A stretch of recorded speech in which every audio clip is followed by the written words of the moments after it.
kembali lagi kita dalam Inspirasi Nona. Kali ini kita tak bawa seorang, tapi bawa dua orang personality. Yang mempunyai vokal yang mantap. Padu, buka je suara, buka je mulut. Suara dia wow. Tanpa berlengah, kita bersama dengan, kita memperkenalkan guest kita hari ini, Yuka Karisma dan juga Idayu. Hai semua, apa khabar? Meriah kat sini. Sihat semua? Alhamdulillah sihat. Masya Allah, dah macam kembar dah saya tengok. Memang. Cuma beza dia katik kan tidak sebenarnya. Tapi Kembar duduk tak sama seiras. tinggi dah. Duduk sama tinggi.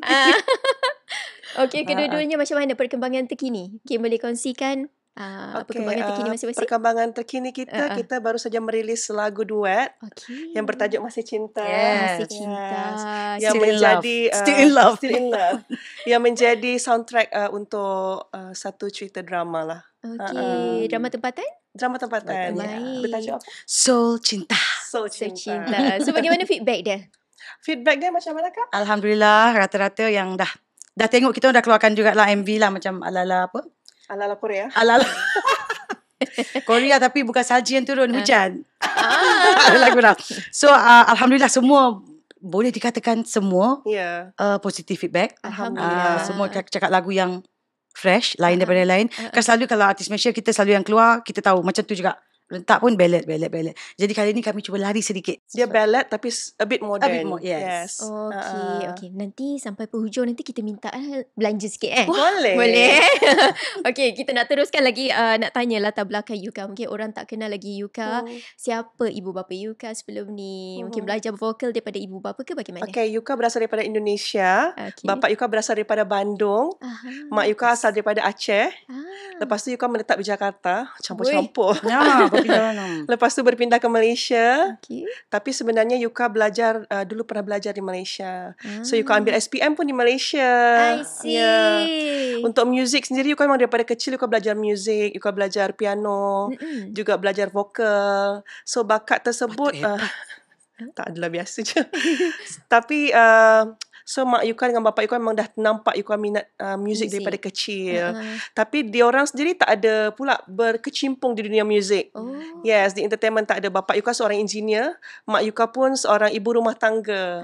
Suri rumah lah. Ya, suri rumah. So Yuka seorang je yang memang agak melencong sikit minat muzik dan entertainment dan sebagainya lah. Adik-beradik berapa Yuka? Adik-beradik Yuka 4 bersaudara. Tapi satu dah pass away dah.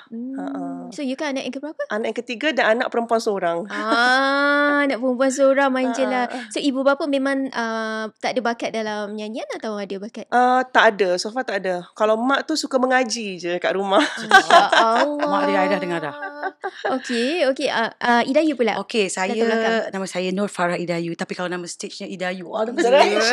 Okey, yang mana dah mengenali, saya memang tahun 2005 masuk Akademi Fantasia. Dan juga saya, kalau ikutkan tadi Yuka cakap dia tak ada parents tak menyanyi kan. Tapi saya berbeza, mak saya memang penyanyi RTM Kelantan.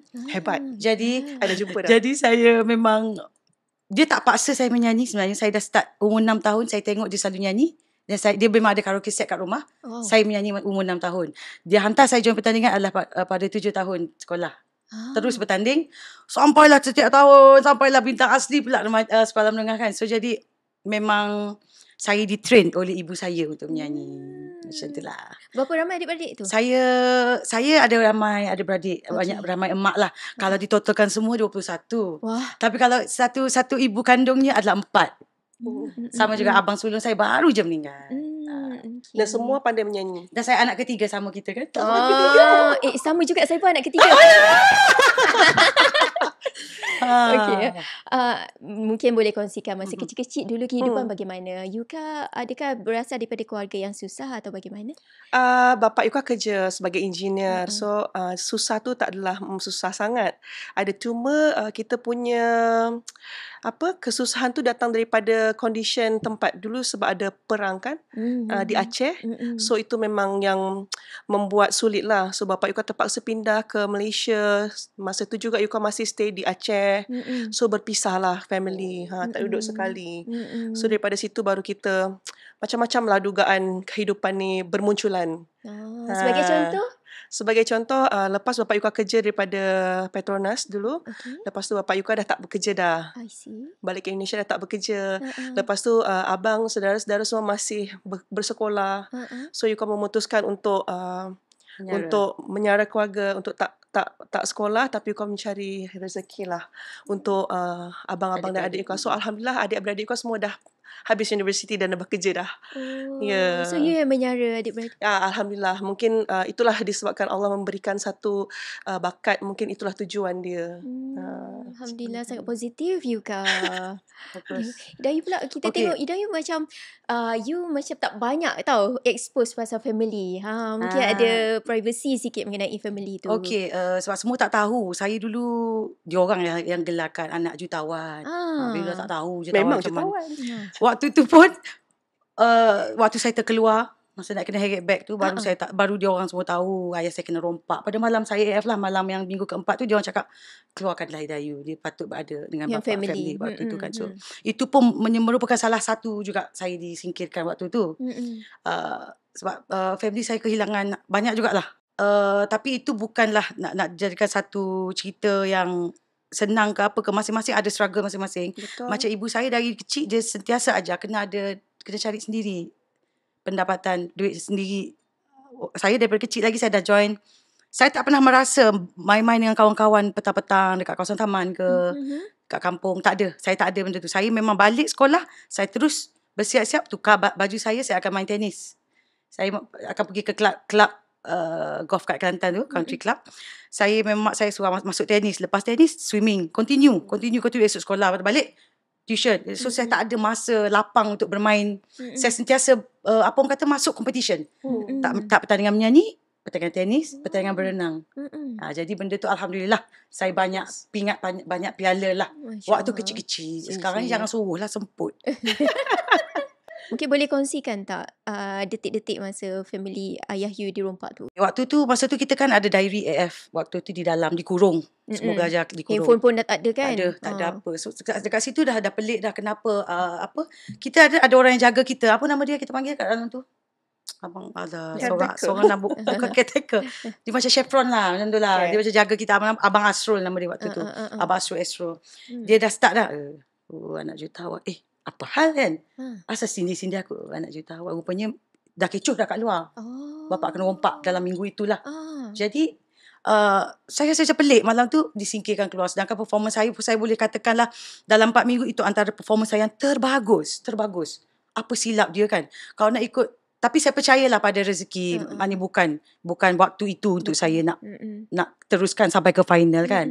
Jadi saya rasa macam agak kecewa, tapi saya rasa macam tak apa, ditakdirkan aku kena bersama dengan keluarga aku waktu tu. So waktu tu ayah I pun dia dah sakit. Dia dah duduk atas kursi roda.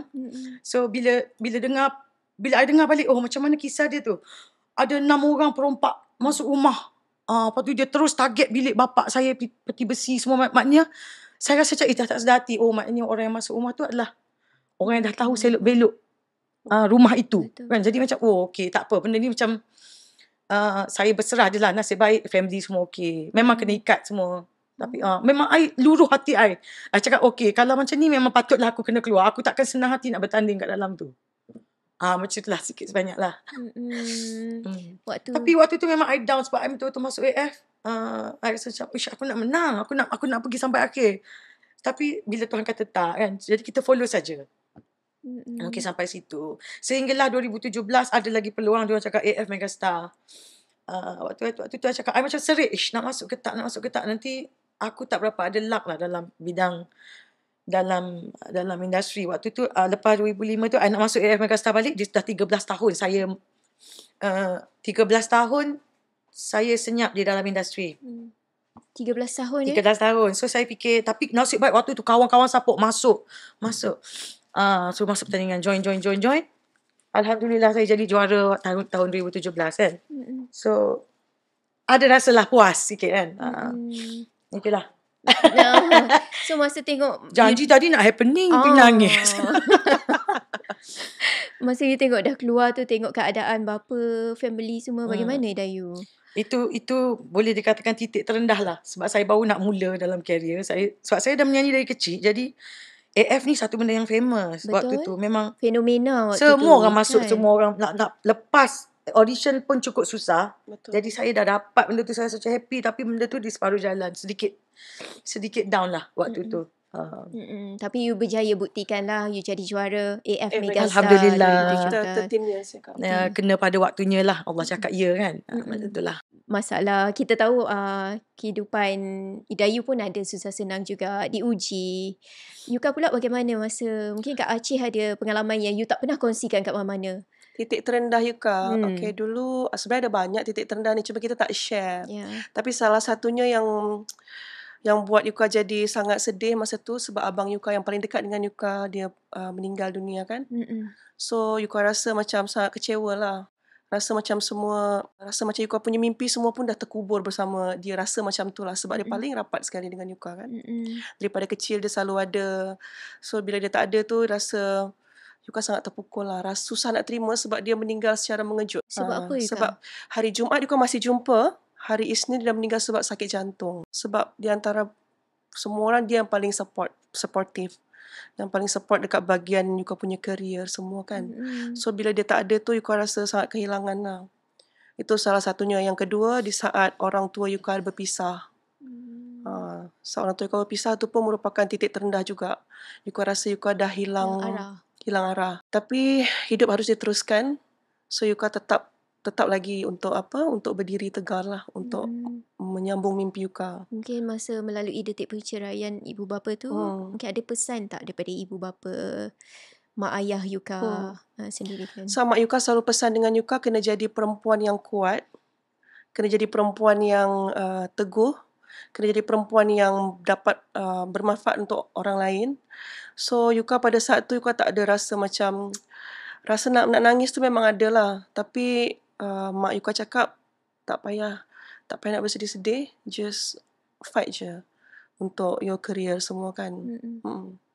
Tapi bila kita tak ada mak ayah tu, maksudnya tak ada bapa tu, kita rasa kehilangan seorang sosok yang lelaki kan, yang untuk melindungi kita. So memang itu pun Yuka rasa Yuka hilang arah lah. Masa tu Yuka dekat Jakarta. Mungkin ada tak yang perasaan yang terbuku dekat hati ni, macam kenapa bapa aku buat macam ni, kenapa tak menjaga I dengan ibu? Ada tak rasa yang terpendam yang tak terluah waktu tu? Mesti ada rasa macam tu. Yuka rasa kalau Yuka tak rasanya bohong lah. Memang ada rasa kenapa bapa aku sanggup buat macam ni, tinggalkan family semua kan, tinggalkan adik-beradik, lepas tu aku yang kena tanggung semua. Sebenarnya tak ada paksaan pun, tapi kita rasa macam kita tengok mak kita, tengok abang-abang kita, semua adik kita masih belajar, kita rasa tak sampai hati kan. So apabila Yuka ada bakat tu, Yuka nak gunakan bakat Yuka untuk help my mother and my brother semualah. So tapi betul lah, bila kita nak, memang Tuhan selalu sentiasa ada jalan. Masa tu susah sebab kita nak sara keluarga kita pun masih muda. Kita nak bayar duit sewa rumah, kita nak bayar abang kita belajar, adik kita belajar masih kecil. Macam kadang ada juga terbuka macam, kenapa bapa aku sanggup buat macam ni? Tapi itulah cubaan yang mungkin Yuka kena harungi. So Yuka pun kena kuatkan diri lah. So kena kerja almost every day. Dekat Jakarta Yuka nyanyi every day, setiap hari, non-stop. Maksudnya dari pagi you masih nyanyi sampai ke malam? Tak, Yuka nyanyi malam. Tapi dekat Jakarta tu macam sebab trafik sana sangat susah, sangat jam kan. So macam kita kena keluar rumah awal, lepas tu balik pun lewat. Setiap hari macam tu. 10 tahun macam sekejap je macam dah berlalu dah. Tak ada masa untuk nak main-main, semua tu tak ada lah. Lepas tu abang Yuka pula meninggal kan. So sangat kecewa jugalah. Tapi namanya kehidupan kena diteruskan. Macam dulu pun Yuka nak berkerja dekat Jakarta sebenarnya. Yuka tak ada niat pun nak datang ke Malaysia. Lepas tu dulu Yuka punya management di Malaysia, memang diorang nak rekod lagu untuk di Jakarta. Lepas tu di tengah-tengah perjalanan mereka tukar arah lah. So Yuka yang kena pergi Malaysia. So sebenarnya Yuka pindah ke Malaysia tu pun bukan sesuatu yang Yuka nak. Tapi disebabkan apa yang mereka nak, management, sebab kita dah sign contract. So Yuka sedih sangat sebab Yuka kena berpisah dengan mak Yuka, dengan adik Yuka. Waktu tu usia you berapa Yuka terpaksa berpisah tu? 23 tahun. Muda. Seorang diri. So I seorang diri, I pergi Malaysia. Jalannya pun tak sesmooth yang macam I kira. Susah jugalah. Ingat tak momen masa first time sampai ke Malaysia tu? So saya ingat macam perjalanan ni mudah.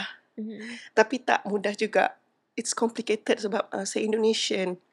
Banyak orang cakap, oh kenapa nak mula start dekat sini? Sebab tak laku ke dekat Indonesia? Ya. Banyak orang cakap macam tu. Keras kata-kata tu kan. Ya. Kasar untuk you yang ketika tu baru berusia 23 tahun. Tapi tak apalah. Saya rasa macam saya ni jenis yang memang positif. So macam tak apa, you kan teruskan je. Sebab sooner or later macam nanti orang lain pun akan nampak macam apa yang you kejar selama ni. Tuhan mesti tak akan gagalkan niat you kan. So Usaha itulah. baik. Ya, usaha baik. So macam tu lah cerita dia. Jatuh bangun banyak lah dalam industri. Kadang-kadang ramai orang tak tahu kita buat ni kenapa, Ya. kan? Ha. Kita macam kejar sangat duit ke apa. Tak. Populariti. Kadang-kadang sebab I menyanyi dari kecil. Passion I memang menyanyi. Minat tu orang tak faham. Sehingga kan sampai sekarang bila I nak masuk pertandingan, dadah lah tu. Orang komen semua macam-macam. Sebenarnya pedih kalau kita baca. Tapi kita kena sentiasa think positif. Orang nak cakap apa, biarkan. Sebab tu mulut dia orang. Kita tak boleh nak pergi seorang-seorang. Diam. Tak boleh. Dia cakap je apa kita. Dia nak cakap asalkan kita puas. Apa yang kita buat, kita lalui dia sendiri. Dan juga Allah tahu apa niat dia. Niat dia ke mana. Idai sendiri pernah tak rasa you baca kecaman yang paling teruk lah you pernah baca dan sangat memberi kesan. Kadang-kadang mengganggu mental tau. Benda ni buatkan kita murung. Salah satunya adalah rupa paras. Status. Dia cakap, alah anak jutawan. Kisah ke kau nak menyanyi ke apa ke. Sebab kita minat. Kita buat sebab kita minat. Kita suka. Kita nak explore lagi. Tak semestinya saya nak aim diri saya dalam industri ni. Pasti aku wajib nak nombor 1. Tak ada, bukan. Dia kita buat adalah minat kita semata-mata. Dan ada yang cakap, dia payah naik. Tak cantik. Buruk. Gemuk. Dulu saya masuk AF dulu gemuk juga. Badan saya. Sekarang pun gemuk juga. Tapi yalah tu. Tak payah peduli apa orang nak cakap sebenarnya. Sampai ada masanya you kan nak stop. Nah. You kan nak stop nyanyi and then you kan kerja belakang tabir, you kan buat konsert semua tu kan. Sebab you kan rasa macam, yalah mungkin jalan aku bukan dekat, bukan sebagai performer. Kan. So macam sebab ada yang bercakap macam tu dulu. Masa I ingat lagi sebelum I menang APM. Masa hari I perform APM Tahun Anugerah Planet Music tu, Planet Music. manager lama I cakap, you kan mungkin rezeki you bukan penyanyi, you bukan seorang performer. You bayangkan I nak perform tapi dia cakap macam tu. Memang I rasa macam memang sangat terpukul lah. Sebab bila yang bercakap tu lah manager kita sendiri kan. So tapi I tak fikir benda tu. I nyanyi je sampai I buktikan dengan dia I boleh dapat the best new artist masa tu. So tak apalah. Tapi benda orang cakap yang tak baik ni kadang-kadang boleh melekat bertahun-tahun dekat kita punya ingatan. Faham tak?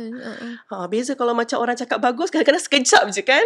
Tapi yang bercakap tak bagus tu kadang-kadang dia boleh lekat sampai ke tulang sampai ke sudah kan. Pakai tulang hitam. Dia macam easy to forgive tapi bukan betul. untuk forget kan. You kan pernah juga bekerja kat belakang tabir kan? Pun sama juga. Pernah juga macam orang cakap, you kan ni nak menggunakan orang je. Maknanya tetap ada halangan dia kan? Tetap ada halangan. So, you kan fikir macam, tak apa. Mana-mana kerja pun sama. Kadang kita di depan, kita di belakang. Kadang-kadang namanya cabaran ni mesti ada kat mana-mana pun. So, daripada situ, you kan buat macam you kan ada buat lagu, you kan menyanyi. So, mungkin daripada situ pelajaran dia adalah, you kan kena lagi jujur dengan karya-karya you kan. So, daripada situlah, you kan start berkarya lagi. So, that's why you kan keluar lagu Mawar. And then, dapat rezeki untuk berkolaborasi dengan Kak Idayu. You kan kenal Kak Idayu ni sebenarnya. You kan kenal suara dia dulu. Baru kenal orang dia. Oh, dia suara dulu. Macam mana pertemuan tu? Okay. Dulu, you kan masa, you kan 2008 ke 2009 macam tu. You kan kenal dengan almarhum Adnan Abu Hassan. You kan datang ke rumahnya. Lepas tu, beliau memberikan sebuah CD. Idayu. Kat situ dia adalah CD nyanyi lagu My All lah, nyanyi lagu Unbreak My Heart lah, nyanyi lagu Arab lah, apa semua kan. I dengar, ya Allah sedapnya suara penyanyi ni, siapa dia ni, Kak Idayu ni. So I kenal suara dulu, I tak kenal rupa. Masa tu I balik Aceh. I dengar sedapnya suara dia, macam macam ni lah, macam tak pernah I dengar suara penyanyi macam ni, sangat-sangat bagus kan. Dia nyanyi My All semua sangat perfect. Lepas tu satu hari harap-harap lah dapat boleh jumpa kan. So setelah berpuluh tahun baru I jumpa. Lepas tu jumpa pula punya sekepala. Jumpa pula. Biarlah rahsia. jumpa dalam keadaan yang tidak sepatutnya. Tapi Kongsilah macam mana detik-detik tu. tak boleh. Tak boleh. tak boleh. Benda tu melibatkan orang dalam industri juga. Tak boleh lah. Okay. It's Aib lah tu. Hanyalah kami. Itu aib. Itu Jumpa dia cara sangat perkenalan aib. kami memang kami akan gelak sebab benda tu. Sampai sekarang ingat ni mesti gelap. Yeah. So kita kita ada lagu, kita produce, tak apa Kak Idayu, kita sama-sama kita cuba kan. So sampai hari ini kita masih mencuba lagi untuk untuk menyanyikan suara hati kita, untuk tetap membawa semangat dan minat yang tu. walaupun kita jatuh banyak kali tapi kita sentiasa tak apa, kita still nyanyi. Yes, betul. Still move on. Tak kisah orang nak cakap apa. Sebab tak perlulah netizen nak jalankan kerja Tuhan. Okay? Rezeki, jodoh, ajal, maut, semua tu kerja Tuhan. Kita sekadar berusaha, jangan berhenti berusaha. Betul? Walau niat tu nak menyanyi untuk apa, saya tak akan ambil tahu. Kawan-kawan saya nak menyanyi sebab apa, sebab nak cari duit je ke, saya tak kisah. Yang penting nawaitu kita sentiasa bersih. Jangan kacau hidup orang. Tapi Idayu, you punya perasaan bila orang kata antara penyanyi yang mempunyai vokal yang paling wow lah dekat Malaysia. One of the best lah di Malaysia. Ya, betul. Macam mana perasaan you? Adakah rasa macam tak ada, saya pujian? lepas menyanyi tu saya tak berhenti belajar sebenarnya. Okay. Saya tak rasa body saya bagus langsung. Serius. Dia sampai tadi kat dalam kereta pun dia masih menyanyi-nyanyi lagi ke? Dia Saya sentiasa. Sebab saya memang menyanyi. Dia passionate. Sangat kan? Saya sebelum masuk AF pun saya dengan Cikgu Syafinas di UiTM Shah Alam. So lepas tu saya pun mengajar orang kan. So benda tu sentiasa mencari ilmu lah. Cari ilmu. Sebab kita jangan rasa kita dah bagus. Betul. Sebab saya pernah dengar ada orang cakap janganlah ada satu cikgu saja. Betul. Cuba cari ramai. Sebab semua masing-masing bagi ilmu yang berbeza. Yang mana kita boleh adapt, yang mana kita boleh gunakan untuk kita punya career. Kita yang decide. Okay, kita nampak you all masing-masing berusaha untuk dapat apa yang you all nak, minat you all kan. Tapi mungkin sampai satu tahap nanti you all rasa okay dah, cukup dah sampai sini. Ada tak terfikir sampai detik tu nanti apa yang you all nak buat, perancangan you all? Sebenarnya banyak kali kita nak rasa nak give up, nak stop nyanyi. Tapi sebenarnya kita tak boleh stop nyanyi sebab itulah passion kita. Dia macam orang yang benda tu dah selalu daripada kecil kita dah biasa nyanyi, kita suka nyanyi. Kalau you suruh stop tak boleh. Kita kena terima lah bahawa itu passion kita. Kalau kita tak nyanyi tu yang kita jadi sakit. Ya. Betul. So itulah passion. Dia dah bukan lagi sebab nak famous ke tak famous tu belakang cerita. Yang penting kita buat apa yang kita suka. Betul. Tak terfikir bila nak bersara. Saya masa dah tarik back minggu keempat yang keluar tu, dulu saya dah give up dah. Saya rasa okay dah malu, tak payah. Tak payah dah dalam bidang, tak payah dah. Tapi tak. Kita dapat invitation, dapat show semua, kita jadi lagi semangat tau. Lagi semangat. And then orang kat luar sana pun, kita ada fan kita sendiri yang betul-betul minat kita, minat karya kita, yang betul-betul support kita. Dia DM kita. Betul. Kak you please lah, kat mana lagi ada show, saya nak turun, nak pergi tengok. Benda-benda tu membuatkan kita rasa macam indahnya.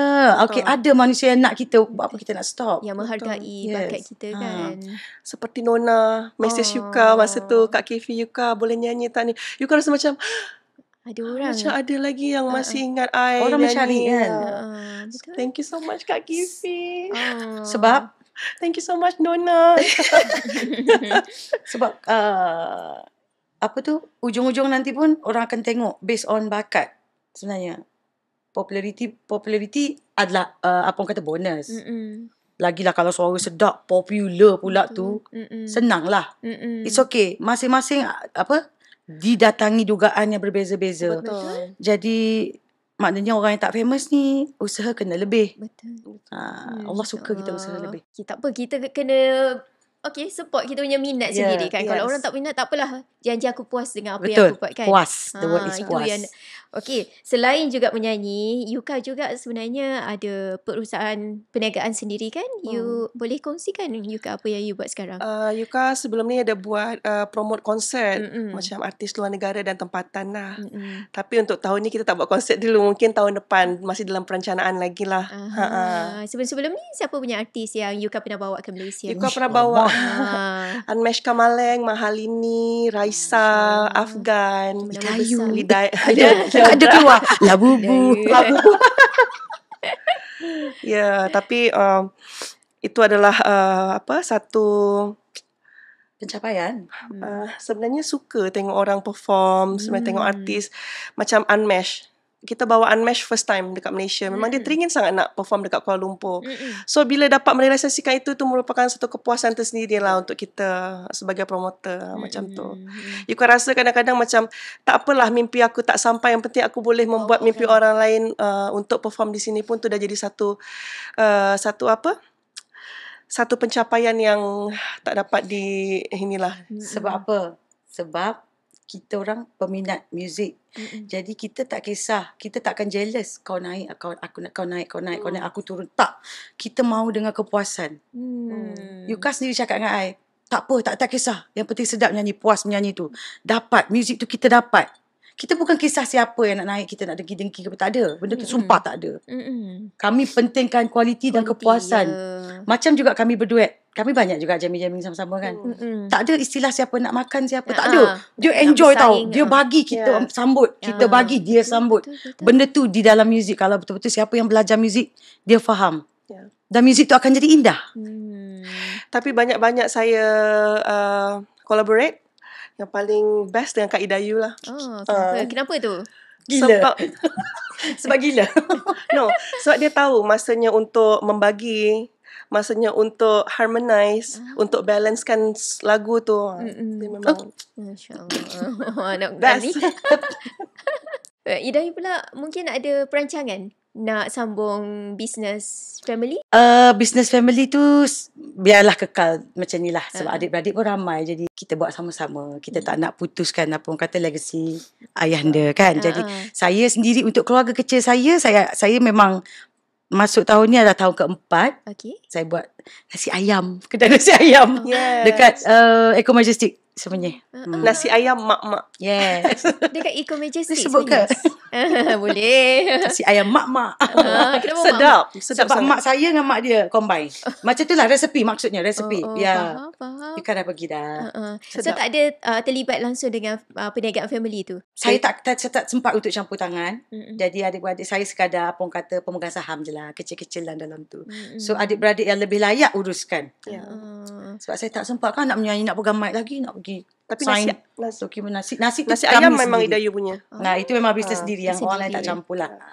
Okay. Tadi you ada cerita kan, you berasal daripada keluarga besar. Ada ramai, 21 adik-beradik. Besar saiz ke apa? Saiz agak besar semua orang. 21 adik-beradik. 21, betul. Adik-beradik. Kongsikan untuk perinci lagi mengenai keluarga besar you. Okay. Yang bestnya, bapak saya arwah-arwah pernah kahwin 9 lah. Tapi tak lah. 4 setiap masa lah. Kota tak pernah ni lah. Tak pernah kosong. Favorite dia kot. Okay, jadi keluarlah 21. Banyak peminat. So boleh kira lah tahun 85 ada 3 orang. Macam tu. Okay. Okay, kalau nak tanya pasal kami adik-beradik 21 ni sangat unite. Sangat unite. Tak ada langsung jealous ke apa, tak ada. Semua ayah akan panggil waktu ayah ada. Akan panggil berkumpul kat kedai kita orang lah dekat Kelantan tu. Jom panggil semua makan sama-sama. Tapi mak dengan mak tak bertemu lah. Better jangan bertemu lah. So adik-beradik, ayah cakap pergi je. Nak tidur rumah siapa boleh. Jadi kami memang begitu sampailah sekarang. Bagus. Kalau adik-beradik saya ada tengok ni, memang kita orang unite sampai sekarang. Alhamdulillah. Itu yang best. Sebab ayah kita orang cakap dah, nak ke mana pun ini satu band. Janganlah bermusuhan. So sekarang kalau kumpul ramai-ramai tu, ingat tak nama Ingat. seorang-seorang? Memang ingat. 21 ingat? Ingat. 21 ingat. Tak apalah, tak payahlah. Situ je. Banyak pula nama nak sebut 21. Takut habis tu. Tapi ayah memang ingat lah pun nama anak-anak. Tidak. Dah kat tak. Ayah tak ingat, dia panggil suka-suka hati. Siapa yang ni, baby? Fila. Dia panggil semua lain-lain semua. Habis cakap, ini adik I yang menyanyi tu. Bau dia sedar yang tu. Dia tahu I menyanyi tapi tak tahu nama. Tapi waktu I masuk AF dulu, dia pun dah ala-ala dah tua sikit lah. Sakit kan. So dia tak berapa ingat sangat. Tapi bila dia dengar I nyanyi, dia akan tutup mata. Macam tu. Style dia. Okay. Kan? Tak tahulah kenapa. Tak ada adik-beradik yang berani cakap. Bertanya. Bertanya. Kalau kita orang berkumpul, kita kata, abah suka perempuan macam ni. So kita orang describe mak-mak masing-masing. Macam tu ada. Tapi kita tak adalah pernah pernah cakap pasal Persoalkan. abah suka kahwin. Tak adalah macam Tak ada. topik tu masih faham lah kan. Lagi, selagi boleh 4 cukup kan lah. Macam tu lah. Lebih kurang. Tapi kalau adik-beradik untuk nak tanya macam secara spesifik tu tak lah. Cuma adik-beradik macam tahu ayah punya pattern suka perempuan yang macam mana. Itu ya. Sebab mak-mak kami ada persamaan sedikit-sedikit lah macam tu lah. Tapi hubungan dengan mak-mak tiri semua okey? Kita orang okey. Mak dengan mak je tak jumpa. Tapi I rasa masa pengebumian tu jumpa, tak ada masalah. Okey je. Semua salam okey je. Dia orang profesional dah tua kan. Yelah. Bagus. Besar keluarga dia. Sebab mak saya sayang anak-anak lain. Kita pergi, anak-anak lain datang ke rumah pun sama. Saya pergi rumah mak tiri pun sama. So kita orang memang harmoni. Tak ada masalah. Bagus. Boleh bayangkan macam mana besarnya family tu. Anak buah I banyak. Riuh dia bagaimana. Dekat 50 anak buah aku. Ada yang nampak ke arah-arah seni muzik tak? Tiada. Tak ada. Malangnya saya seorang. Yang lain semua out. Tembak ke dinding. Salah tembakannya tu. Itulah. So tadi Hidayah dia kata ada 9 ibu kan. Pernah tak ibu you sendiri luahkan bagaimana perasaan dia? Okay. Dia tidak pernah rasa sedih ataupun menyesal. Cuma dia selalu cakap kalau boleh cinta seseorang tu betul-betul dari hati. Dia ada cakap macam tu. Lepas tu dia selalu cakap kalau yang perempuan kena belajar. Menerima. Jadi kuat. I faham maksud mak I. Kita sendiri pun kena strong. Betul. Kalau satu hari nanti kalau family kita sendiri pun ada masalah, tapi kita boleh lalui dia macam dia lalui. Macam tu lah. Tapi so far kalau nak kata dia menyesal ke dia sedih ke, tak pernah. Dia okey je. Dia bahagia. Sebab arwah ayah memang seorang yang sangat adil. Apa semua semua sama. Sama-sama dapat. Itu yang saya memang salute Datuk Haji Yaakob Mohamed.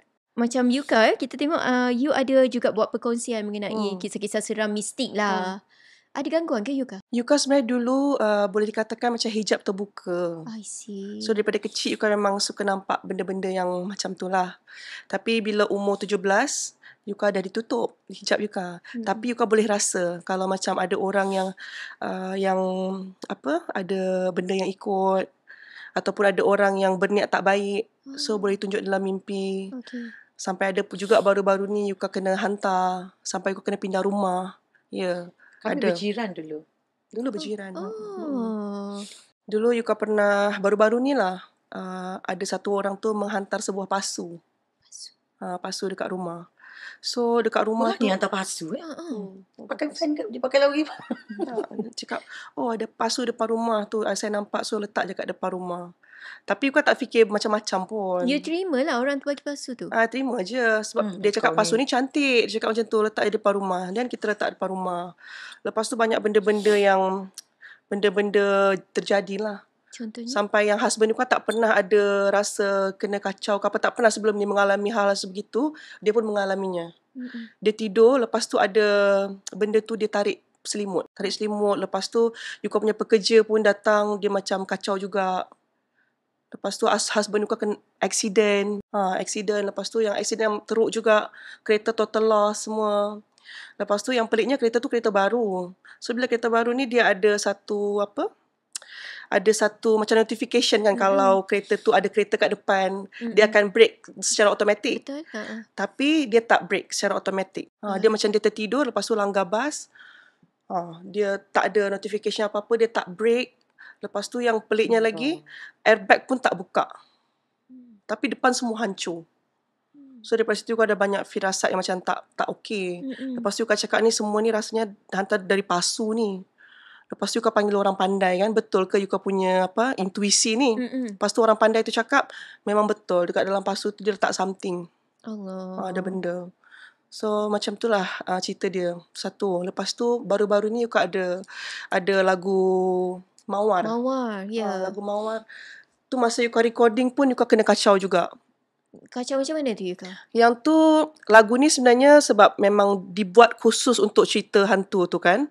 So memang Yuka dulu pernah dengar suara nyanyian, suara perempuan. Masa dekat kampung, dekat Aceh dulu. So Yuka dengar macam macam tu nyanyi. 2 malam berturut-turut Yuka dengar. Lepas tu Yuka ingat Yuka seorang je, lepas tu mak Yuka pun dengar. So daripada situ Yuka ambil sikit melodi tu, Yuka letak kat dalam lagu tu. Berani you. Sebab itulah sebab Yuka kan Yuka cakap sekarang ni Yuka nak lebih jujur dengan karya-karya Yuka. So tak apa, letak je. So bila Yuka letak benda tu, malam tu Yuka mimpi benda tu datang. Benda apa? Sosok tu datang. Yuka ingat dia pernah datang masa Yuka dulu dekat Aceh. Sebab dia memang ada dekat persekitaran rumah Yuka tu. Dia memang ada. Masa Yuka mula-mula sampai dekat Aceh tu, dia memang nampak dekat belakang pintu tu Yuka tengah tidur, dia nampakkan diri tau. Kuku dia panjang gila. Tapi muka dia tak seram. Muka dia macam cantik lah muka dia. Tapi kuku dia panjang. Kita terkejut kan, terperanjat sebab tak pernah kan. So bila malam Yuka record lagu tu, memang dia datang. Lepas tu dia datang, lepas tu dia senyum. Dia suka lah nak keluar album. Dia seronok. Selama ni orang tak peduli melodi dia. Mungkin bagus kau pakai melodi aku. Mungkin lah, tak tahu. Tapi no wonder I cakap Yuka. Lagu ni melodi dia I cakap tadi kan. Menyeramkan. Sentiasa melekat. Sentiasa ada terngiang yang husband I pun dengar. Mak dia. Lepas tu bukan I je yang diganggu. I punya arranger pun. Kak 2 hari 2 malam I dah kena kacau. Ada benda datang. Ada 2 hari 2 malam dah I kena kacau. Macam dia datang. So maksudnya lagu ni dah berisi dah. Dia cakap macam tu. I pun macam dia nak ambil royalty kot. Melodi dia. Dia nak ambil royalty dia. Tapi I letak dah. Tapi saya letak dia punya ni je. Dia punya apa macam Melodi. Bukan melodi. Dia macam apa tu panggil Kak? Apa? Improvisasi. Oh, okay. Yang part mana sebenarnya? Yang part itulah yang you dengar tu. Dia Aceh. Itu yang dengar. Dia bukan hu lah. Macam tu. Dia ulang-ulang banyak kali. Sekejap dia bunyi kat tingkap, sekejap dia bunyi kat atas bumbung, sekejap dia bunyi macam jauh, sekejap dia bunyi macam dekat. So I rasa macam masa malam tu saya takut jugalah. Dekat kampung gelap kan. Lepas tu kita pergi toilet jauh daripada rumah. Kena lalu macam Keluar. tanah kosong macam tu. Toilet kat luar. Masih sekarang masih lagi menampakkan diri? Tak ada. Last kali masa rekod lagu tu je. Tapi I pun macam I cakap dalam hati, macam saya macam permission jugalah. Macam saya pakai melodi ni sikit macam tu. Bukan untuk apa. Just untuk nak bagi tahu apa yang saya rasa je sebenarnya. Macam tu. You mungkin pernah berdepan tak situasi macam Yuka alami ke, atau ada orang menghantar kepada you ke? Buat masa sampai sekarang ni saya tak pernah. Tak pernah. Bukan nak belagak ke apa. Mimpi pun tak ada, gelap macam tu je. So kalau ramai yang tanya, Dayu nak join tak podcast saya, nak cerita seram? Maaf, saya tak ada cerita seram. Memang tak ada. Sikit pun tak ada? Sikit pun tak ada. Minta maaf banyak. Saya tak tahu. Jumpa pun tak pernah rasa apa orang kata selalu rasa seriau kan. Tak ada. Pun tak ada. Alhamdulillah. Ada pendinding tu? Pun tak tahu. Alhamdulillah. Tapi you dah lama kan dalam industri. Betul. Mungkin tengok ada rakan-rakan artis lain yang mengalami juga, yang you menampak. Yelah, kita tak boleh tak percaya. Kena percaya. Benda ni. Banyak dia orang cakap lah dekat satu-satu tempat lah, pertandingan yang banyak tu kan, tempat situ selalu cakap pengsan lah. Nak pengsan dulu baru boleh perform lah macam mana. Lepas nyanyi terus terbaring jatuh lah. Benda-benda tu, yalah, saya tak nak cakap macam mana lah. Saya no comment. Sebab selagi benda tu tak kena kat saya takkan dapat rasa apa feel, rasa takut tu macam mana. Mungkin ada Idayu ada amalkan something, ayat-ayat yang pendinding saya sebelum keluar rumah memang ayat kursi 3 kul. Itulah yang husband I cakap. Itu saja. Lepas tu macam biasa, orang bagi makanan tu kalau boleh tak kenal jangan ambil. Itu saja, basic. Macam Yuka pula mungkin ada amalan juga yang you amalkan? Kalau amalkan kau standard lah. Mungkin sama macam Kak Idayu. Cuma kita beza orang ni dia berbeza. Mungkin macam Kak Idayu dia tak pernah, dia tak tahu benda tu. Tapi kadang macam ada serta orang macam saya boleh tahu. So benda-benda tu bila kita tahu, dia suka. Kadang-kadang dia nak lagi nak nampakkan diri. Dia lagi nak bercerita. Nak kenalkan diri. Hai, saya ni. Banyak tahu. So I pergi mana-mana kadang-kadang. I balik rumah, nanti masa saya nak tidur dia akan datang. Akan datang. Tadi you lalu rumah I. Macam tu. Dia yang siapa? Dia yang siapa. Sebab dia tahu kita nampak dia. Macam tu. Best tak Yuka? Kalau dapat tengok tu, better tengok ke better tak tengok? Masa mula-mula dulu tak suka. Benda tu sangat mengganggu. Sampai itulah Yuka berubat. Memang tak cantik ke? Memang tak cantik. Memang macam-macam rupa dia. Dia macam mengacau kehidupan kita yang real ni. Sampai dia kacau kawan-kawan kita. Bukan kacau kawan kita, dia macam, Yuka, hari tu I dengar suara you tau panggil-panggil I dekat luar. Macam tu, sampai macam tu. Benda-benda tu kacau. Dan Yuka pergi berubat lah. Berubat baru Yuka tak boleh nampak. Tapi kadang-kadang kalau sekarang tak boleh nampak tapi boleh tahu. Rasa. Dia rasa. Lepas tu dia boleh datang dalam mimpi tu saja. Kalau dulu memang nampak macam tu. Nak tahulah juga macam mana kehidupan you all berumah tangga. Berumah tangga. Kongsikan Yuka dulu. Okay, boleh. Berapa tahun dah? Berapa tahun? Almost 10 years. Alhamdulillah, Yuka punya suami yang sangat supportive. Harap sampai nanti pun boleh supportive. Sangat banyaklah membantu Yuka di saat Yuka down. Dia selalu memberikan semangat. Tak apa, jalan terus. Macam tak apa, tak ada dekat sini, mungkin dekat sana ada. Pintu, memang macam tu. Pintu dekat situ tutup, mungkin ada 10 pintu lagi yang dibuka. Dia sentiasa mesti banyak lagi opportunity kat luar sana. Macam tu, selalu meyakinkan Yuka lah. Yuka tak boleh give up dengan mimpi Yuka, dengan apa yang Yuka nak capai. Dia sentiasa support lah. Dipertemukan dengan jodoh yang Alhamdulillah, baik. ya, Alhamdulillah. Itulah. Tapi itulah, dulu kan Yuka pernah cerita tadi yang Yuka sedih kan pindah Malaysia. So bila kita sedih kat Malaysia, tapi bila dapat jodoh orang Malaysia, so Yuka rasa macam tak ada apa sebenarnya tu. Macam semua ni patut kita syukuri. So mungkin kalau tak, Yuka tak dapat jodoh Yuka kat macam tu lah. Kan? So dapat jodoh yang baik, Alhamdulillah. Punya anak-anak yang comel, Alhamdulillah lah. Yuka, tadi Yuka ada cakap ibu mengajar mengaji. You juga seorang Korea. Qori, Yuka, betul. Dulu Yuka seorang Qori'ah yang bertukar profesi menjadi seorang penyanyi. Tapi masih sekarang masih lagi ada tak mengikuti apa-apa tilawah ke? Sikit-sikit ada lagi lah. Tapi dulu lagi bagus lah. Kalau sekarang mungkin nafas dah lah tak sepanjang dulu. Sebab mengaji ni nafas kena panjang. Tapi masih hafal lagi. Sebab benda tu bertahun-tahun kita belajar kan. Boleh kongsikan sikit? Nak dengar you mengaji, mengalunkan ayat-ayat suci Al-Quran. InsyaAllah. Sikit je tak apa. A'udzubillahi minasyaitonirrajim. Bismillahirrahmanirrahim. Fabi'ayyi ala'i rabbikuma tukadziban. InsyaAllah.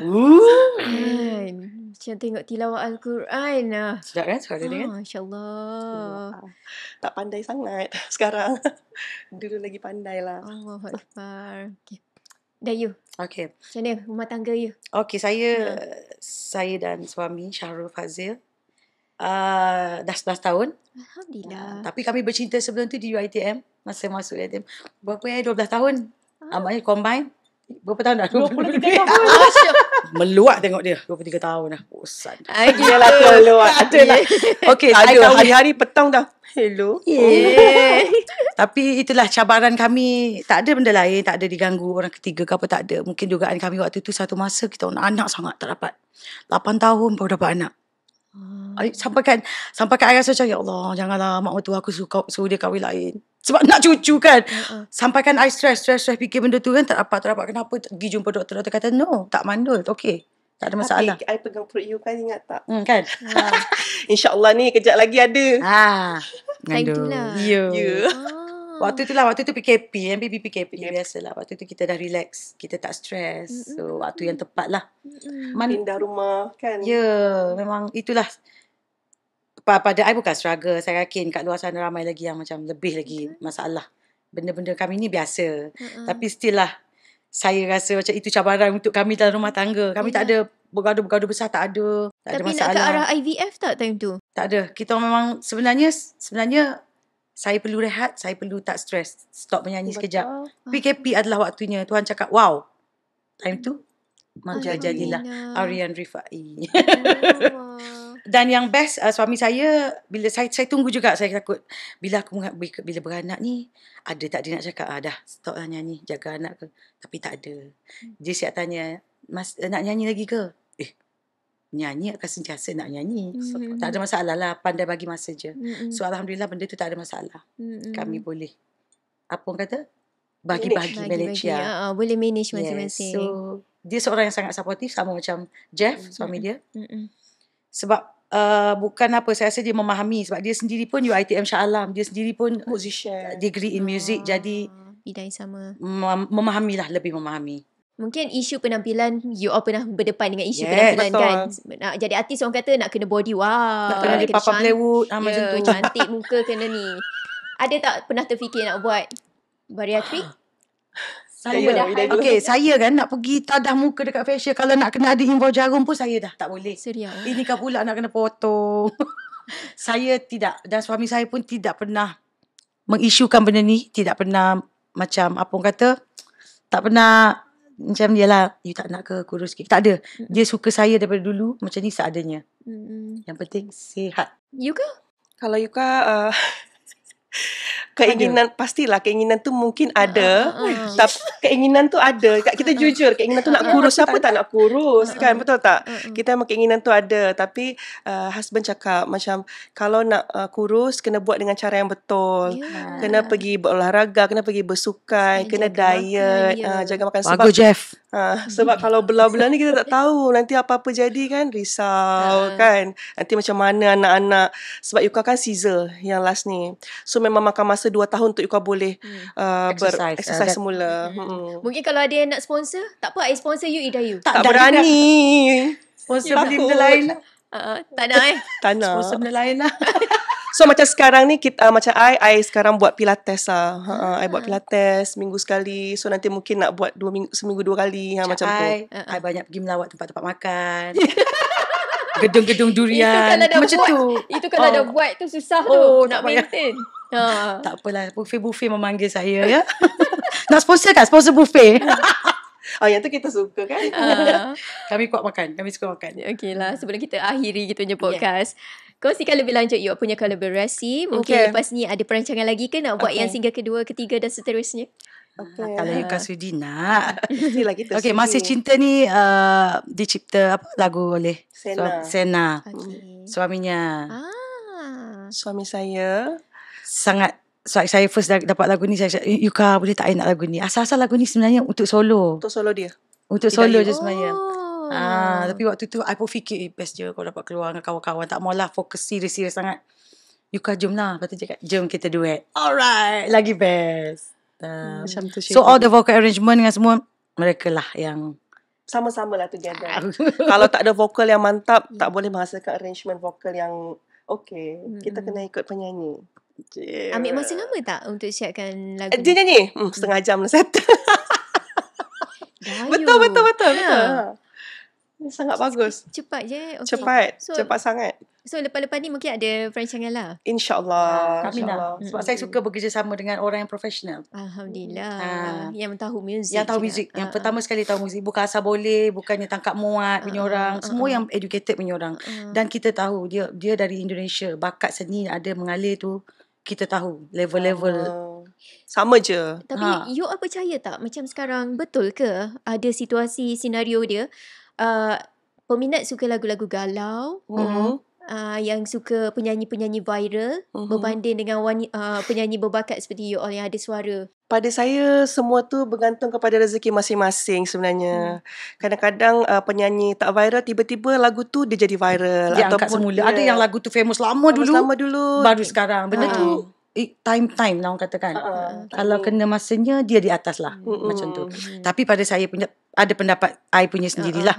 Kalau kita nak mengharapkan lagu spesen je semua. Kalau kita buka playlist macam tu juga macam tu. Macam mana nak ubah hype? Macam mana kita nak ubah hype kita, mood seseorang itu? Mesti kena ada yang berbeza. Dan kamilah penyanyi-penyanyi yang berbeza-berbeza punya muzik tu.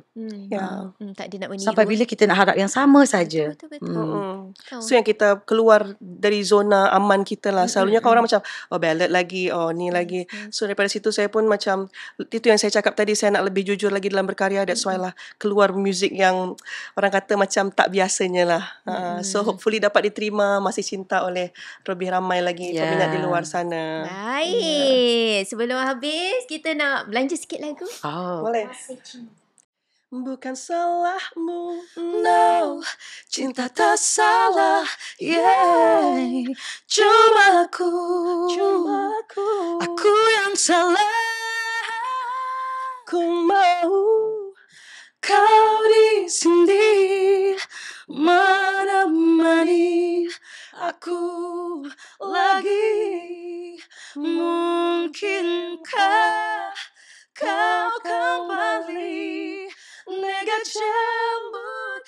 rasa sarangan ajikan sarangan. Yeah. Korean words. Ajikan sarangan. Aku masih cinta. Yeah. Ya Allah, tanpa muzik pun dah mendayu Selina. Yeah. Merdu sungguh lah. Jadi suara. diorang boleh dengar Alhamdulillah. dekat semua digital platform. Yes. Yes, tolong support. Stream banyak-banyak. Masih cinta. Si cinta. Yeah. Masih cinta? Okey. Dengan itu, kita tutup terus kita punya podcast. Terima kasih atas Thank you. masa yang Sama-sama, diluangkan. terima kasih.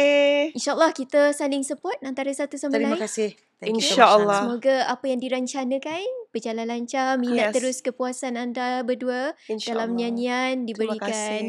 keberkatan seterusnya untuk hari-hari Amin. Yes, mendatang. itu yang paling Amin. penting. Yes. Thank you so much. Semoga perkongsian Yuka dan juga Idayu memberi inspirasi pada anda juga. Jumpa di lain episod. Assalamualaikum. Bye. Bye. Sarangnya. Harmoni sungguh lah suara dia. Bukan salahmu, no. Cinta tak salah,